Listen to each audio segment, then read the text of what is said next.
Good morning, everybody. Well, it's almost lunchtime. It's 11:30, but the house was quiet for a little bit, so there had been some, I think I saw the pickup pulling the drive. Anyway, there had been some things I had been thinking about doing a video on that other people had done videos on their jewelry or whatever, and to be honest with you, I have a lot of jewelry. Because I used to love jewelry, and now that I stay at home all the time, 3/4 of it is in the bank box. I wear it when I go somewhere. I wear my rings. Usually I put my rings on in the morning, and that's about it. And I always wear earrings that are comfortable enough. I sleep in them or what have you. But if you've ever noticed, I always wear this heart necklace. And I thought it would be fun to show you and tell you about my heart. Now, I'm going to try to pick, I couldn't get it off, I couldn't unlatch it. So, I'm going to try to pick my camera up or bring it to the camera so you can see it.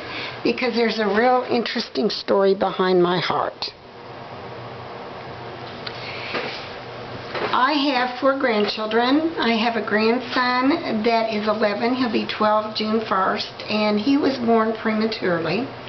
He weighed 2.5 pounds. My daughter is a juvenile diabetic, as I've said in other videos. She was extremely ill at the time of his birth. We didn't know if he was going to survive. He, bless his heart, he was a wimpy little white boy, as they called him in the NICU. But all he needed to do was grow. He was never on oxygen. Of course, he had IVs, and it was a while before he actually started taking bottles as such, but or the nipple, or breastfeeding. But he grew, and he grew, and he's my little baby. No matter how big he gets, his feet are almost as big as mine now, and they live in Hawaii, and we FaceTime a lot and play games a lot. So that we can talk while we're playing games on the iPads. But because of that, my daughter could not have any other children, biologically. So then my son and his wife gave birth, after trying for a while, to the next grandson, who is Jefferson Ray, the Ray being after my son and my granddad. And Jefferson, like I said, they had to try a little while, and at the very end of labor, things started going sour, and they had to do an emergency cesarean, but that little blessing came too.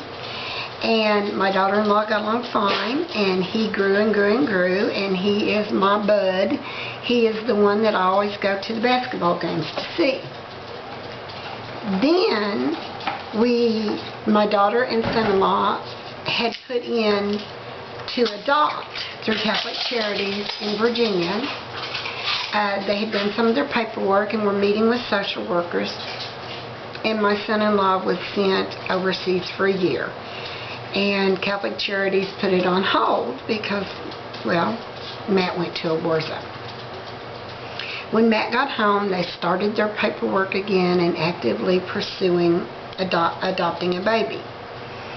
They were home, and they were supposed to go to some sort of class or whatever, and they were home from the D.C. area to Oklahoma, and they got a call here from the social worker wanting them to attend this meeting or course or whatever. And my son-in-law says, well, it snowed here, I don't know if we could make it home. And I was like, oh my God, there's airplanes. I'll take care of the kids, y'all go home, do what you need to do, and then come back, which they did. And Catholic Charities was very impressed with what they had done, that they had put this such a priority, and they had made it to get there.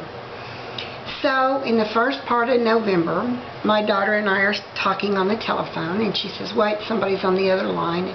She goes to the other line, and she comes back, and she says, oh my God, Mama, it was the social worker. they have got us a baby girl, if we want her. She said, if we want her. So that started the ball rolling really fast. The parents' rights had they'd already given up rights to the baby, which my daughter had requested. I'm feeding my dog so I can make this video in quiet. My daughter and son-in-law had requested that they not be notified of the baby until the parents' rights had been terminated, because they didn't want to have their heart involved in an adoption and something happened.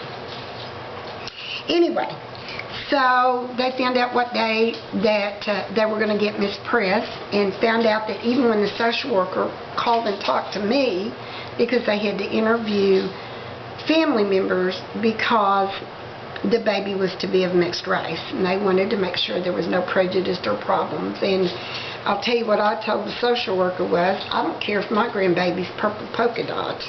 If anybody says it's not my grandbaby, I'll whoop their butt. So she said she's used that several times in adoption cases since. But they had a baby girl for my kids who didn't care what color, sex, it didn't matter. Okay? They even said that with certain medical problems, they would gladly take a baby simply because he was in the service and had wonderful insurance, and they could help that child and add to their family and grow their heart some more. So anyway, I flew out there on a Sunday or a Monday, and Tuesday they had to go do some paperwork. Wednesday we got to meet our princess, who was just a month old at that point. And Thursday, just my daughter, they requested one person. My daughter spent the day with the foster mom, they're Catholic Charities, going to the last doctor's appointments, kind of, getting to know Sophie, learning all her idiosyncrasies from the foster mom. And they requested that Natalie bring a blanket that smelled like Sophia home to their dog, Dexter, who I also have a video with Dexy on it.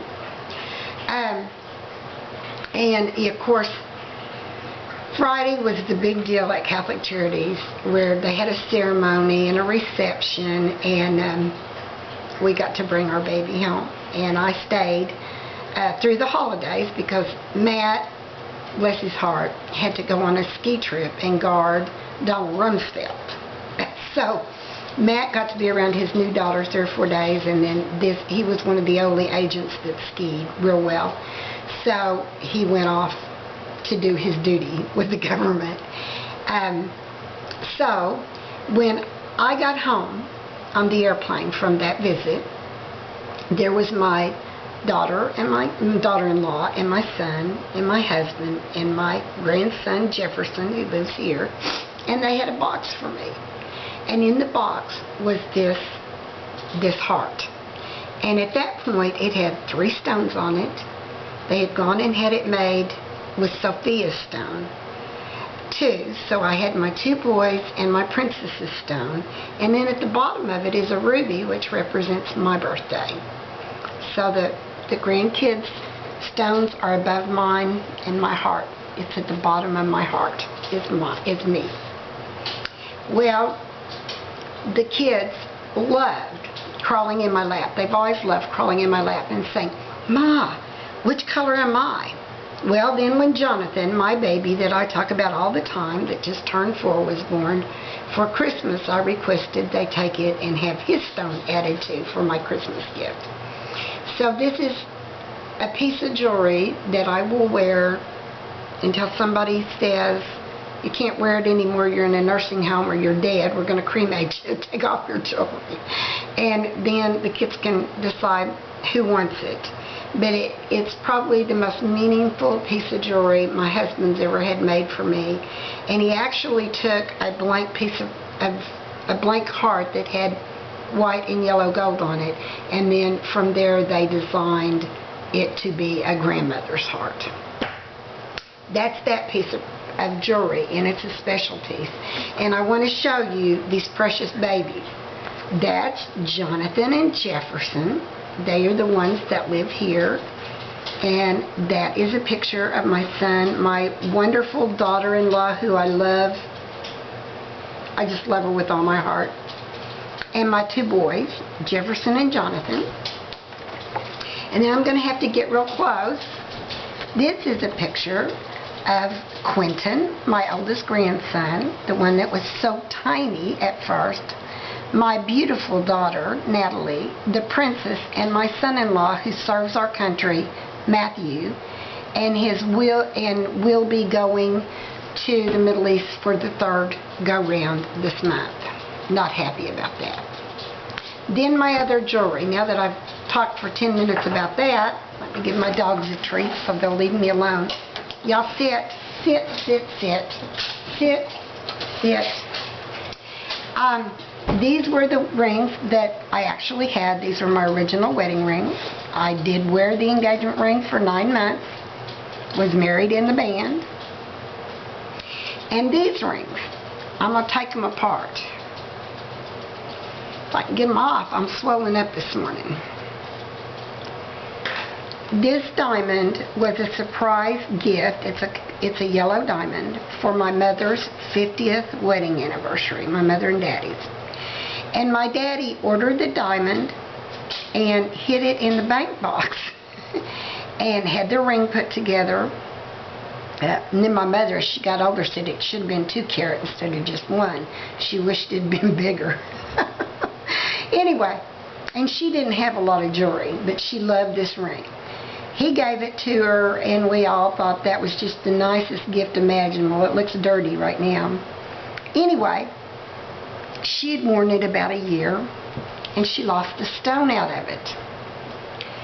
And she called and she said, "Oh my, I've lost the stone out of the diamond ring your daddy had made for me." And they thought she'd lost it out picking peaches out in the yard. They went out there and looked, and Daddy had one of those metal detectors, and sometimes I guess the diamonds will put off a slight, whatever, and they thought they could find it. They never found it. And so probably 6 months to a year later, my dad calls me and he says, "I need you to come over." Of course, they were getting elderly at this point. My dad's eyes weren't what they used to be. And he said, "I've either found one of the rhinestones off your skating costumes that are still hanging here in the closet, or I found your mama's diamond. Will you come tell me?" So I drove over there, and lo and behold, there it was, my mom's diamond. So they had it, reset. Had extra, they only had 4 prongs on the mounting to begin with. They had 2 more prongs, arranged it to where it said 6 prongs. But I was always wary of it. Hence, after Mama died and it was passed to me, I bought the ring guard to kind of protect it some. I'm always afraid I'm going to lose that diamond too. These are the earrings my sweet daddy bought me for graduation. He bought my first pair of diamond earrings. And that's just the way my daddy was. He spoiled his girl. I'm an only child. Then, these are another pair of earrings that have special meaning to me. They're very unusual. They've got 2 pearls and a garnet in the middle, and they're French clip, but they hang kind of odd. I bought these as a gift to myself. I was hurt at work and spent over a year with my hand and arm immobilized. Had to have a bone marrow transplant because of it. And because of the law, I lost my job. I'd worked for these people for 15 years. And their deal was, you can't do any of the work that we have available, which I understand. And there wasn't any in-office jobs that I could do. So I did get in them. I got workman's comp for a year, and I got my hand fixed, and then I lost my job. And I was so bitter. I just can't tell you how bitter I was. and they use the term, we dropped you from the payroll because you were no longer active, instead of just saying, look, we fired you because you can't work, you know, we don't have a job for you, we're sorry. But they used all these little terms, okay? And them doing it wasn't illegal. The state of Oklahoma, we are an at-will state. You can hire or fire anybody for, you don't even have to have a reason, unless they fall under certain age group or certain ethnic group, and I didn't fall under any. So anyway, I felt bitter and mad and angry for a long time, and one day I just let go of it. And I was in what used to be Foley's, looking at their pretty jewelry, and I saw those earrings. And they kind of represented to me the bottom pearl was, you know, this was in my deepest time, and then the garnet spans, little band there, where this is when I was in my period of being really, really angry, but learning to live with it. And then one day I found my pearl. I let it all go. And so I bought myself these earrings, and they were quite expensive for just garnet and pearl earrings. And I made a pledge to myself that I would never let any situation in life, especially something that was completely uncontrollable, ruin my life again. And every time I wear those, I get compliments on them.